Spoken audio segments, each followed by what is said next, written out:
발표 시작하겠습니다. 저는 클래스 액티베이션 맵에 대해서 준비를 해봤고요. 최대한 저도 못하기 때문에 최대한 쉽게 그 전에 배경도 한번 설명하면서 한번 해보겠습니다. 일단 클래스 액티베이션 맵이라는 게 등장하기 전에 뭐 이제 다양한 비주얼라이제이션, CNN 비주얼라이제이션에 대한 배경 간단히 소개하고, 그리고 이제 클래스 액티베이션 맵을 소개하고, 그리고 이제 제가 어떤 관심을 가지고 있는지 간단하게 얘기를 해보도록 하겠습니다. 그 전에 클래스 액티베이션이 나오기 전에 어떤 방식으로 이제 시도를 했냐면 알아볼게요. 근데 필터랑 액티베이션 맵이라는 게 이제 뭔지 다 아실 것 같은데 한 번만 더 짚어보면, 필터는 이제 컨볼루션 네트워크 안에 많이 들어있죠. 일단 화면상에서 원하지 않는 부분을 제거하기 위해 사용한다 라고 돼 있는데, 뭐 예를 들어서 원래 이미지가 있는데 어떤 이제 가우시안 필터를 씌우면 이게 뭐 이런 식으로 액티베이션 맵이 나온다고 생각을 하면 되죠. 그리고 뭐 엣지 파인드를 하는 필터, 그럼 오리지널 이미지가 이런 식으로 액티베이션 맵이 나오죠. 그래서 어쨌든 필터는 특징을 추출하게 만들고, 그 필터를 거쳐서 나온 거는 이제 액티베이션 맵을 할 수 있는 거죠. 이제 컨볼루션 뉴럴 넷에서 어떤 이런 액티베이션 맵이라는 게 다 들어있다는 걸 알 것 같아요. 이제 그 전에는 컨볼루션 뉴럴 넷 쓰기 전에는 피처를 다 뽑아가지고 사람 직접 뽑아서 고르고, 그리고 이제 클래시파이어도 만들고, 그리고 성능도 평가했죠. 근데 이거를 한 번에 이제 CNN에서 해주면서 이 부분이 이제 알아서 필터를 만들고 액티베이션 만들어지고, 그리고 그게 또 다시 필터에 들어가고 액티베이션 만들어지고 하는 과정이 반복이 되는 거죠. 처음에 있던 어떤 이미지를 넣었을 때 어떤 필터를 거치고 어떤 레이어를 거치고 하면서 점점 더 추상화되는 방향으로 간다라는 거는 다 알고 계실 것 같아요. 그러니까 뒤에 있는 어떤 조그만한 이 하나의 픽셀은 앞부분에서 돌려보면은 큰 부분 보고 있고, 그건 또 다시 큰 부분 보고 있고 해서 원래 이미지에서는 엄청나게 큰 부분 보고 있는 거 맞죠? 뒤쪽 레이어일수록 원본 이미지 더 넓은 부분 보고 있고, 더 많은 채널 특성 중에서 이제 선택을 한 거죠. 하나의 그 픽셀을. 그래서 뭐 이제 액티베이션 맵이 여러 번 필터링 되다 보니까 더 추상화가 된다. 그거를 맨 마지막에 이렇게 골라준다. 뭐 이런 방식으로 원래 이제 뉴럴넷이 사용이 됐어요. 그래서 이런 컨볼루션 뉴럴넷을 시각화를 해야 되는데 뭐 다양한 방법으로 시각화를 시도를 했겠죠. 뭐 일단 액티베이션 맵과 관련해서 시각화를 하는 방법이 있었고, 크게. 그리고 그 필터를 시각화하는 방법, 그리고 그 외에 뭐 다른 걸 이용해서 그냥 좀 하는 방법들, 이런 방법들이 있었어요. 근데 일단 비주얼라이제이션 자체가 그 컨볼루션 뉴럴 자체를 설명하기 위한 이제 비주얼라이제이션이 있었고, 그리고 어떤 모델이 있는데 그 모델에 인풋을 넣어요. 그럼 그거의 예측 값이 나오죠. 컨볼루션 뉴럴에서 넣으면. 근데 그거를 왜 그렇게 예측을 했는가 설명하기 위한 그런 모델들이 있었어요. 근데 처음에는 이제 CNN 자체가 어떤 의미를 가지나 뭐 그런 연구들을 많이 했었고요. 보시면은 처음에는 그냥 이제 액티베이션 맵 자체를 비주얼라이제이션 하고 필터 자체를 이제 비주얼라이제이션 하고 그랬어요. 그냥 아무것도 뭐 처리도 거치지 않고 그냥 인풋을 넣어서 액티베이션 나오면 그게 어떻게 생겼나 보고, 그리고 필터들을 한번 쭉 뿌려보고 그게 어떻게 생겼는지 봐서 좀 이해하려고 하고, 컨볼루션 뉴럴에서 이해하려고, 그리고 그 풀리 커넥티드 레이어를 뭐 이제 차원을 낮춰가지고 한 평면을 보고 이게 어떻게 되는 건지 설명하려고 노력도 해보고, 뭐 세련스 맵 뭐 이런 방법도 있었고요. 그리고 컨볼루션 뉴럴 네트워크를 뒤집어가지고 다시 원래 인풋 사이즈로 나오게 만들어서 압축됐다가 다시 압축이 풀리는 과정을 보면서 이제 컨볼루션 뉴럴넷이 어떤 정보를 가지고 있나 이런 걸 보려고 하는 시도들도 있었고요. 원래 이미지를 조금씩 가리면은 어떤 부분이 중요하게 여겨지는지 그 이미지에서 그런 걸 알 수 있겠죠. 계속 스코어가 변하니까. 그런 시도들도 있었는데 그런 걸 간단히 볼게요. 제가 소개할 논문은 이제 클래스 액티베이션 맵이라고 이제 모델의 어떤 예측 결과를 좀 더 잘 설명하기 위해서 요즘도 많이 사용하는 방법이라고 합니다. 처음에 이제 그냥 생판 전처리 안 거치 그냥 액티베이션 맵을 이제 이렇게 시각화를 해봤을 때 이런 거는 다 알 수 있었어요. 되게 로우 레벨에서는 되게 물론 엣지 위주로 이렇게 파다가 하이 레벨로 갈수록, 그러니까 어떤 컨볼루션 뉴럴넷이 이렇게 있을 때 이쪽 끝단 레이어로 갈수록 좀 더 추상화돼가지고 더 많은 정보를 이렇게 담고 있죠. 그리고 뭐 자동차도 마찬가지고 이런 엣지를 따다가 뭐 바퀴를 따다가, 그리고 액티베이션 되는 부분이 이제 뭐 자동차 전체를 뭐 이런 좀 일반화되고 좀 더 추상화된 뭐 이런 느낌이 있었어요. 근데 이 그림은 되게 잘 나온 그림이고 이제 꼭 이렇게 사람이 이해하기 쉬운 방향으로 이렇게 액티베이션이 찍힌다는 보장이 없어요. 뭐 이런 거 보면은 이거는 이제 VGG넷 안에 있는 액티베이션 맵을 뿌린 거거든요. 근데 처음에는 그냥 엣지를 딴다, 이건 누구나 다 알 수 있잖아요. 근데 이게 추상화되면서 이게 거의 끝단에 있는 거잖아요. 5-3 다섯 번째 블럭의 세 번째 컨버전을 뭐라 그래, 이거 세 번째 레이어, 다섯 번째 블럭의 세 번째 레이어를 보면은 이거 뭔지 하나도 알아먹을 수가 없어요. 이게 뭘 의미하는 건지. 그죠? 근데 이게 2013년에 이런 짓을 했어요. 그리고 이것도 마찬가지고, 네, 여기도 보면은 이게 끝단에 있는 건데 뭔지 알 수가 없어요. 이게 도대체 얘가 컴퓨터가 왜 이런 식으로 이런 결과를 냈는지 사람이 이해하기 힘들 정도로 이제 추상화가 된 거죠. 그래서 이제 뭐 필터를 이용하는 방법을 알아보는 사람들도 있었어요. 이제 필터를 생긴 모습을 보면은 이게 대충 엣지를 따겠구나 라는 걸 알 수가 있어요. 그쵸? 어떤 이미지가 있는데 한쪽이 완전 새까매. 그러면은 이걸 컨볼루션을 하면 위에 딱 덮어가지고 코릴레이션을 구한다고 그러죠. 여기 구하면은 검정색에는 계속 음수만 곱하고 하얀색에는 계속 양수만 곱해가지고 그 부분에서 되게 많이 이제 인텐시티가 크겠죠. 그래서 필터를 따는 뭔가 이제 엣지를 따는 필터다라는 걸 알 수가 있었는데, 근데 이게 뉴럴넷에 오면은 필터가 엄청 많고 그게 어떤 액티베이션을 또 필터링하고 그런 과정을 거치잖아요. 그래서 필터를 비주얼라이제이션 해봐도 뭔지 알아먹을 수가 없는 거예요. 직관적으로 파악하기 어렵고 일단. 그리고 레이어가 쌓이면서 점점 더 의미 파악을 하기 힘든 그런 필터들이 나타난다. 그리고 액티베이션에 비해서 필터는 개수가 엄청나게 많죠. 그리고 조그만하기도 하고 차원도 엄청 커요. 뭐 몇천 차원씩 이렇게 필터를 두니까. 그리고 마찬가지로 이렇게 이해하기 쉬운 필터만 나오라는 법은 없죠. 그래서 이제 필터를 비주얼라이제이션 할 때도 결국 딱 첫 단의 레이어에서 이런 식으로 뭔가를 이제 엣지를 따겠구나 라는 것만 알 수가 있고, 그게 점점 더 추상화될수록 개수도 너무 많아지고 알아먹을 수가 없는 거죠. 그래서 이거는 이제 뭐 비주얼라이제이션 하는 의미가 없다. 그냥 이제 컨버전 뉴럴넷에서 뭔가 웨이트가 계속 변하고 있나 약간 이런 걸 확인할 때, 그럴 때만 가끔 사용하고 실제로 이거를 가지고 뭐 유의미한 걸 도출하겠다 이런 건 없었어요. 그리고 또 다른 비주얼라이제이션인데 이거는 경사 상승을 이용해서 인풋 이미지를 계속 변화시키는 거예요. 그러니까 어떤 레이어에 K번째 채널의 액티베이션 값을 이미지 한 픽셀을 계속 변화시켜 가면서 그걸 최대화시키는 이미지 픽셀들을 만들어 나가는 거예요. 그걸 만들었을 때 뭐 이런 식으로 모양이 만들어진다는 거예요.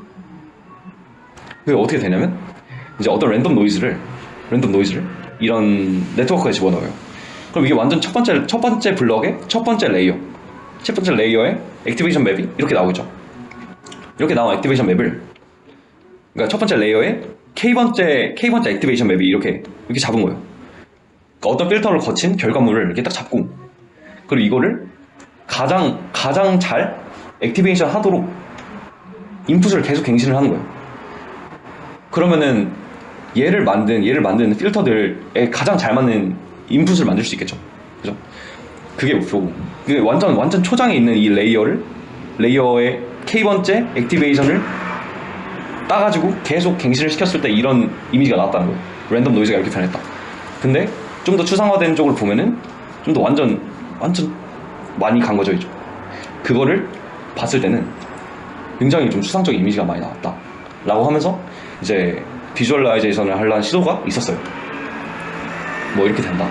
피처맵을 좀 하이레벨에 있는 피처맵을 잡고 했을 때는 하이레벨, 그리고 아래쪽에는 우리가 계속 보아왔듯이 엣지 중심으로 땄다.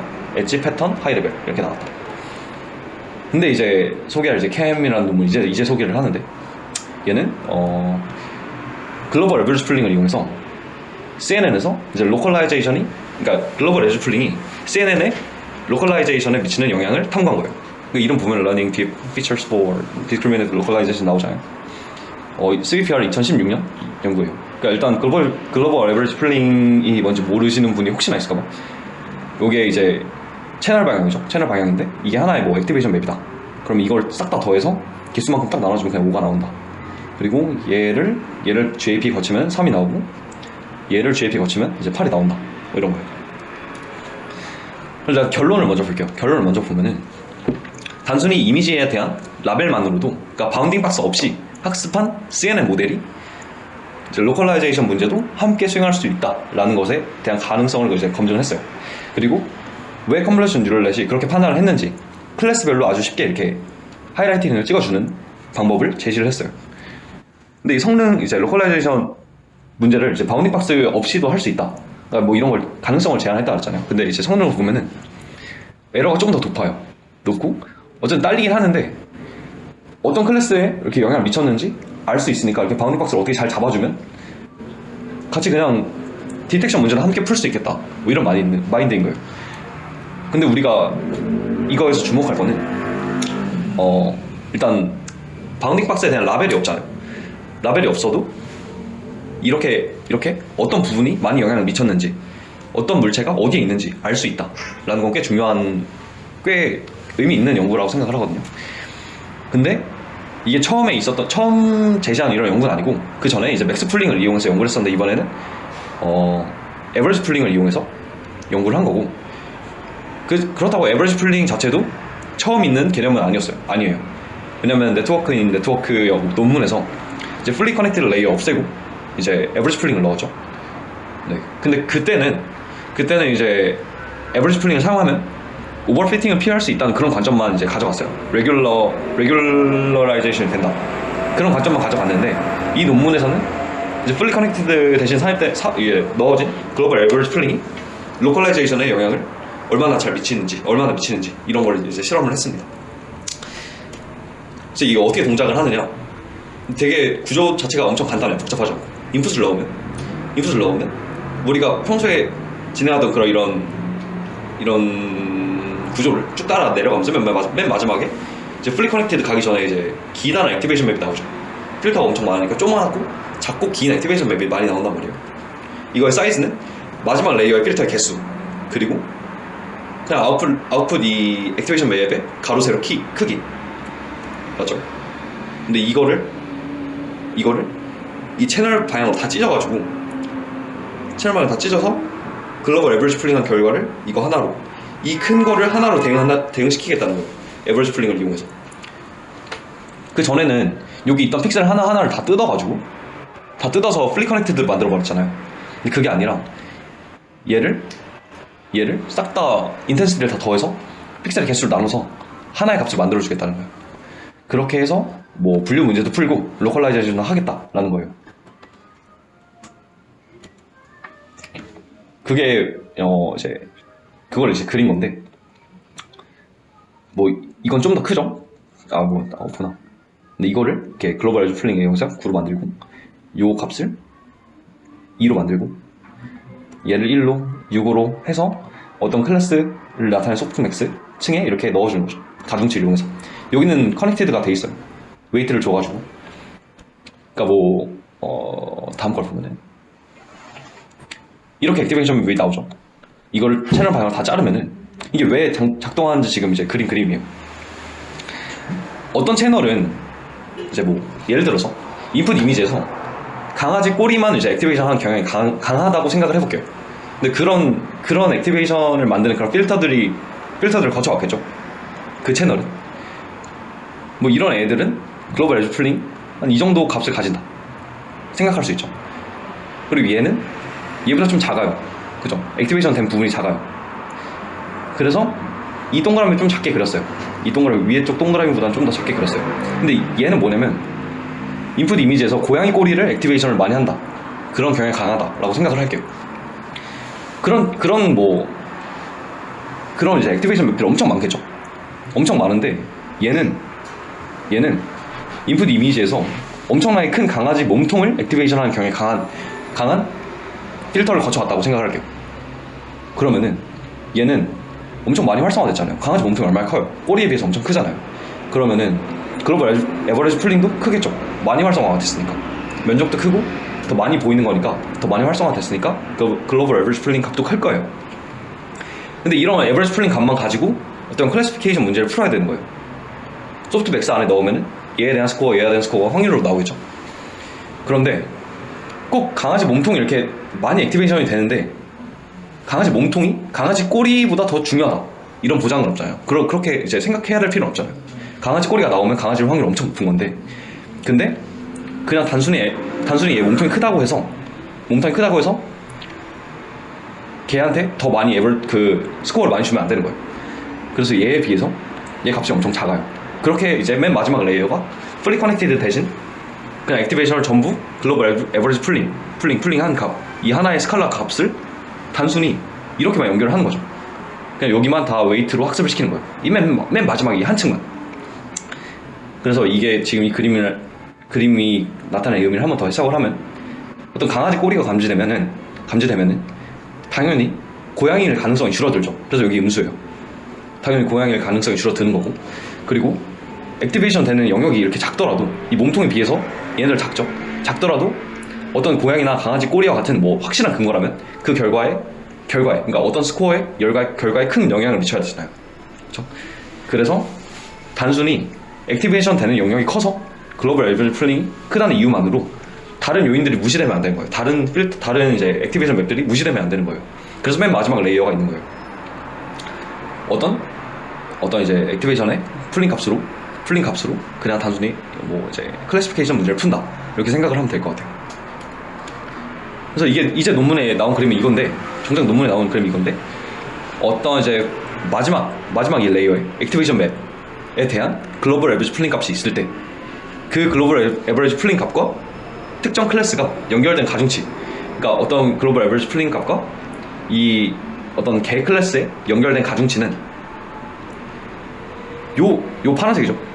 여기 글로벌 에버리지 풀링 값인데, 이거는 이 파란색을 글로벌 에버리지 풀링 해가지고 만든 거죠. 얘가 이 강아지 클래스라고 판단을 하는데 미치는 영향력과 중요도를 나타냈다 라고 해석을 하는 거예요. 그래서 보면은 클래스 액티베이션 맵이라고 얘기를 했는데, 특정 클래스라고 판단을 하는데 영향을 미친 요소들을 보여주는 그림을 이제 클래스 액티베이션 맵이라고 그랬어요. 아까 나왔던 이 그림들이 결국 여기 다 반영이 돼 있는데, 여기 어떤 액티베이션 맵이죠. 여기에 어떤 가중치를 곱하고, 여기에 어떤 가중치를 곱하고, 여기에도 가중치를 곱한 게 이 결과물이라는 거예요. 근데 잘 보면은 얘는 반영이 안 됐잖아요. 얘는. 그럼 얘는 가중치는 엄청 작은 거겠죠. 그러니까 지금 강아지 클래스를 만든다는, 강아지 클래스에 영향을 준 거에 요 액티베이션 맵은 사용이 안 된 거예요. 거의 중요하지 않은 요소였다는 거겠죠. 그렇죠? 그래서 이게 왜 되는지 수식으로 증명이 돼 있어요. 그러니까 이걸 이 수식으로 보여주는 목적은, 그러니까 왜 가중치가 특정한 액티베이션 맵에 글로벌 에버리지 풀링이 특정 클래스에 미치는 영향을 할 수 있는지, 그러니까 이 W가 왜 그런 의미를 갖는지에 대해서 이제 하나 보일 거고, 그리고 어떤 클래스 액티베이션 맵, 그러니까 이 액티베이션 맵이 왜 가중치에다가 액티베이션 맵을 곱한 결과를 할 수 있는지, 이 두 가지를 보일 거예요. 그러니까 일단 FK는 K번째 액티베이션 맵이에요. 그러니까 여기 K번째 액티베이션 맵, 요거 어떤 K번째 액티베이션 맵이고, 당연히 안에 있는 건 뭐 그 픽셀을 미치겠죠. 그리고 라지 FK는 글로벌 에버리지 풀링 값이에요. 뭐 FK는 당연히 그러니까 스칼라 값이겠죠. 근데 에버리지 풀링이니까 싹 다 더해가지고 평균을 내야 되는데 평균을 안 냈어요. 근데 그건 그냥 이제 논문에서도 그냥 좀 더 의미를 잘 살리기 위해서 그냥 안 나눠준 것 같아요. 그래서 그냥 이렇게 액티베이션, 그러니까 글로벌 에버리지 풀링이 FK고, 그거는 이렇게 유도가 됐다, 타당하죠. 그리고 어떤 소프트맥스 값에 들어가는 값, 그러니까 어떤 특정한 클래스의 소프트맥스에 들어가는 값은 당연히 이거 다 더해야 되는 거잖아요. 요거 W2 이거 다 더하는 거죠. 다 곱하는 거죠. 요거랑 곱해가지고 더하고, 요거랑 곱해가지고 더하는 거죠. 그래서 이렇게 표현을 했어요. 글로벌 에버리지 풀링 값에 특정 클래스로 가는 거 싹 다 더했다. 그래서 예를 들어서 C가 3이라고 하면은 세 번째 이제 뭐 특정 클래스, 세 번째 클래스를 만드는 것에 어떤 글로벌 에버리지 풀링 값이 미친 영향을 W라고 표현을 한 거예요. 네. 그래서 이제 논문에도 이렇게 나와 있고 소프트맥스는 뭐 이렇게 정의가 되죠. 그래서 이걸 바탕으로 계속 정의를 할 건데 이 두 개의식 이 왜 나왔는지 이제 설명을 드렸고, 그리고 이걸 보면은 이거 시그마 앞으로 빼도 되죠. 시그마의 성질이죠. 그죠? 맞나? 네, 이거 시그마 빼고, 그리고 이 FK를 이 식을 이용해서 그냥 만들어준 거예요. 여기 뭔지 알겠죠? 요거 시그마. 여기 원래 여기 있었죠? 여기 있었죠? 맞나? 아닌가? 저 설명을 잘못했네. 근데 이해는 됐나? 이게 아닌 것 같은데. 네, 이거 제가 설명을 잘못했어요. 이거 설명을 잘못했어요. 저 보면은 어쨌든 유도가 잘 돼요. 이거 어딨어? 요거네요. 네, 요게 FK. 그래서 이거랑 같다. 뭔 짓을 한 거야? 근데 이거랑 이거랑 같다. FK. 네, 그러니까 이거 맞죠? 네. 맞나요? 이거를 FK로 넣은 거. 네. 그래서 이거 이제 소프트맥스에 들어간 특정 클래스의 소프트맥스에 들어간 값이 이 값이고, 그리고 이제 왜 가중치가 특정 액티베이션 맵이 글로벌 에버리지 풀링의 특정 클래스에 미치는 영향인지를 보일 수 있어요. 우리가 액티베이션 맵이 이거라 그랬고, 그렇죠? 글로벌 에버리지 풀링 값이 이거라 그랬고, 특정 소프트맥스 안에 들어간 값이 이거라 그랬고, 우리가 방금 전에 이걸 보였으니까 그냥 이제 이걸 뺀 거죠. 이걸 이렇게. 맞죠? 그럴 수 있죠. 이거 뺀 거 아닌가요? 이렇게 앞에? 안될 K 거예요. 때문에 저기 K 때문에 안 될 거예요. 저게 K에 종속돼 있는 애니까. 거의 안쪽으로 넣은 것 같은데. 네, 그냥 그 앞에 시그마. 넣었네. 바보같이 했네. 편집해야겠다. 나 어쨌든 안에 넣었어요. 넣고, 그리고 시그마 위치만 그냥 앞뒤를 바꿔준 거죠. 그래서 이제 어떤 이제 K 번째 액티베이션 맵, 그러니까 액티베이션 맵의 글로벌 에버리지 풀링 값이 특정 클래스에 미친 영향이 가중치다 라고 보인 거예요. 됐나요? 네. 그래서 이게 잘 된다는 거예요. 그러니까 클래시피케이션이 풀리 커넥티드 다 뗐는데도 이제 글로벌 에버리지 풀링 값을 이용한 게 이거고, 이제 이건 풀리 커넥티드를 이용한 건데 이제 거의 낙차가 거의 없어요. 뭐 한 에러 조금 더 증가한 정도? 근데 어떤 컨볼루션 뉴럴넷에서 클래시피케이션 문제를 풀 때 그 뒤에 풀리 커넥티드 레이어가 차지하는 비율이 엄청 높잖아요. 그 용량 자체가 엄청 많잖아요. 근데 그걸 다 떼내고도 성능 낙하는 거의 없었다 라는 이런 결과를 내보이고, 그리고 이건 좀 신기해서 넣어봤는데 여기 보시면은 미러인 레이크, 이거를 정확하게 이 물에 있는 것만 이렇게 찍어요. 이걸 보고 있다 라고. 그러니까 이 미러인 레이크 클래스를 판단하는데 이게 중요하게 쓰였다는 거죠. 그렇습니다. 네, 그리고 이제 우리가 하나 안 보인 게 있었죠. 이거 왜 클래스 액티베이션 맵이 그러니까 액티베이션 맵에다 가중치를 곱한 건가? 이제 그거에 대한 증명인데, 이제 우리가 클래스 액티베이션 맵을 이렇게 정의를 할게요. 어떤 액티베이션 맵에 가중치를 곱한 거 맞죠? 어떤 액티베이션 맵에 각 픽셀에 가중치를 곱한 거, 그걸 다 그거를 이제 K마다 더한 거. 이게 설명 못하겠네. 네. 근데 그게 이제 이게 되는 거 맞죠? 그리고 아까 봤듯이 이제 글로벌 에버리지 풀링 값은 이거다. W는 어떤 글로벌 에버리지 풀링의 특정 클래스에 미친 영향이다. 근데 이걸 증명을 하면은 이거는 뭐였어? 클래스 액티베이션 맵은 이렇게 정의가 된다 했으니까 어딨어? 아까 보였던 이 식, 요게 이걸 떼가지고 여기다가 이걸 넣은 거예요. 아까 우리 W가 왜 그걸 의미하는지 증명하면서 이 식 만들었잖아요. 제가 바보같이 한 거, 그 W를 밖으로 빼버린 거 실수. 그러니까 이 빨간색 이 부분을 M으로 대체한 것. 네. 그래서 그게 클래스 스코어랑 똑같다. 그 클래스의 소프트맥스에 들어가는 값과 똑같다. 그래서 클래스 액티베이션 맵이 해당 클래스에 대한 중요도를 나타낼 수 있는지에 대해서 보였어요. 됐나요? 진짜 잘 되고 있는 건가? 네, 이게 로컬라이제이션은 이렇게 잘 된다. 그러니까 어떤 부분이 클래스 스코어에 어떻게 영향을 미치는지 좀 많이 보고 있는지 그걸 알 수 있다면 그걸 이용해서 디텍션 문제를 해결할 수 있다. 클래스 액티베이션 맵이 클래스 액티베이션 맵, 이게 클래스 액티베이션 맵이죠. 논문에 나온 거. 그걸 이용해서 또 바운딩 박스를 딱 그리니까 이제 이 초록색이 바운딩 박스로 그린 거거든요. 이 빨간색이 바운딩 박스로 그린 거거든요. 이 초록색이 이제 실제로 바운딩 박스 어노테이션에 들어있는 값이고,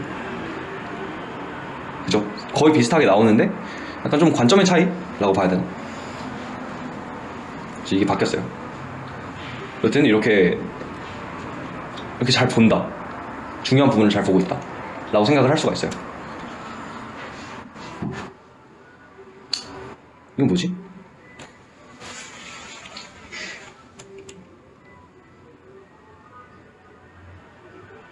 이게 안 지워졌네요. 약간의 성능 낙차는 똑같이 있지만 아까 클래시피케이션 문제에서도 약간 성능 하락은 있었는데 어쨌든 잘 된다는 거 보였잖아요.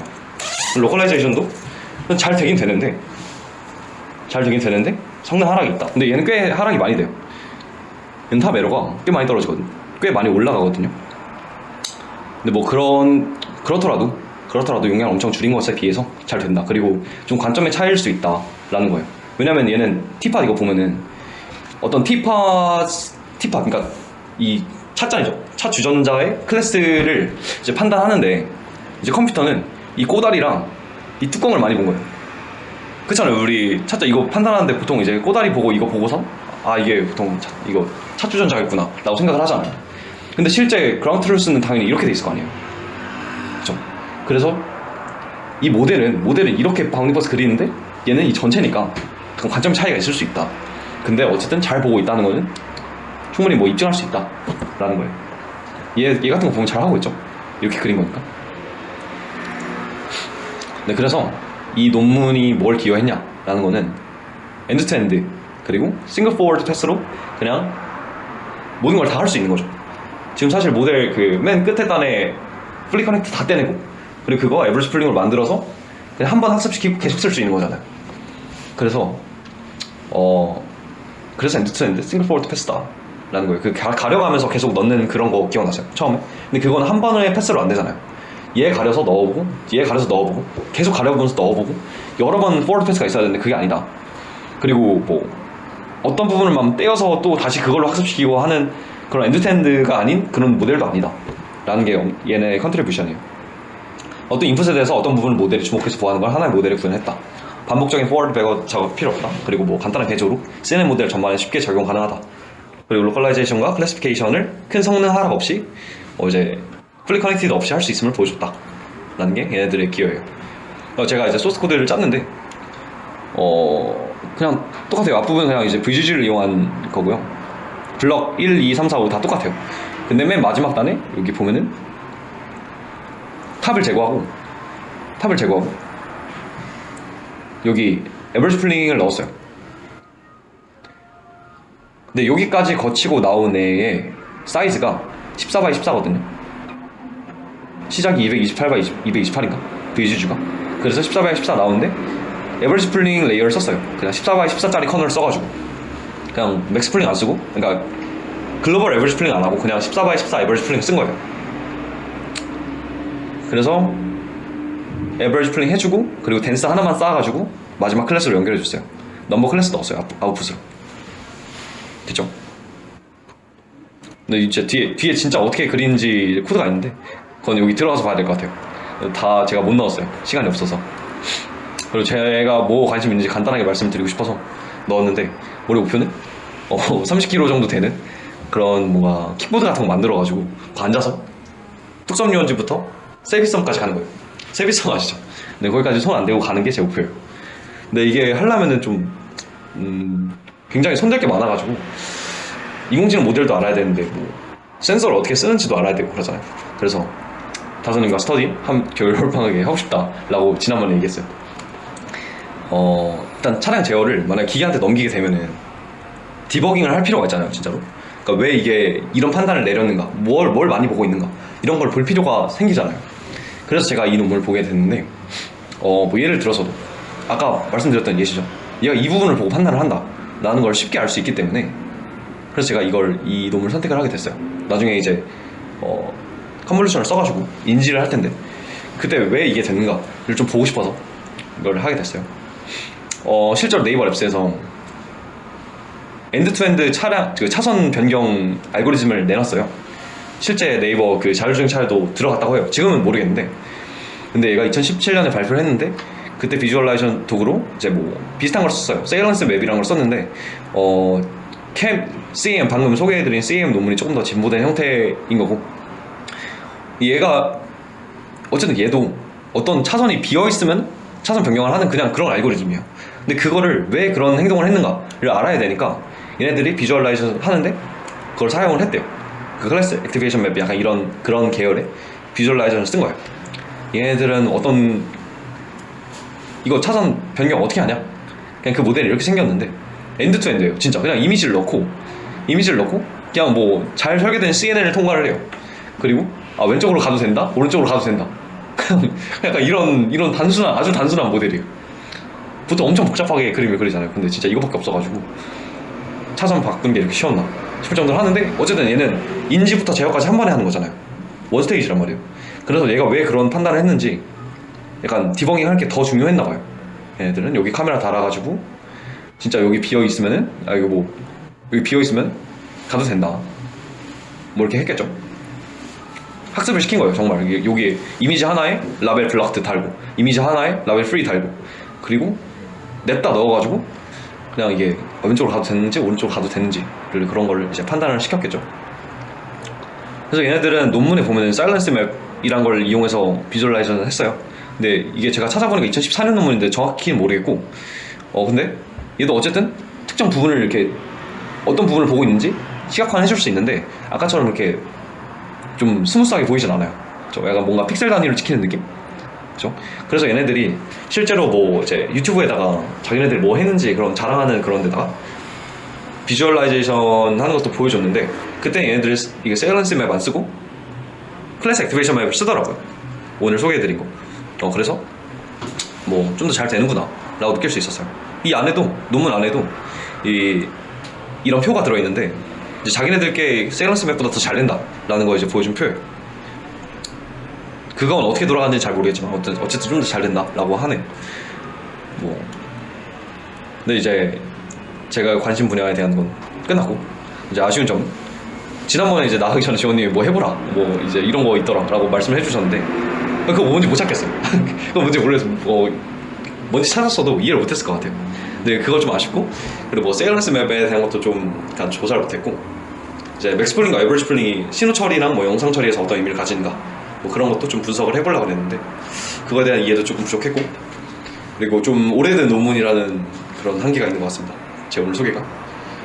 그리고 이제 몇 달 지나지 않아서 아마 그리드캠이라는 논문이 나왔어요. 그레드캠이고, 이거 잘못 알아요. 그레드캠이에요. 그레디언트 할 때 그 논문이 나왔는데, 그 논문이 조금 더 일반화된 버전이라고 하더라고요. 클래스 액티베이션 맵의 일반화된 버전. 근데 그거를 리뷰하지 못하고 클래스 액티베이션 맵 이걸 리뷰해서 조금 아쉽습니다.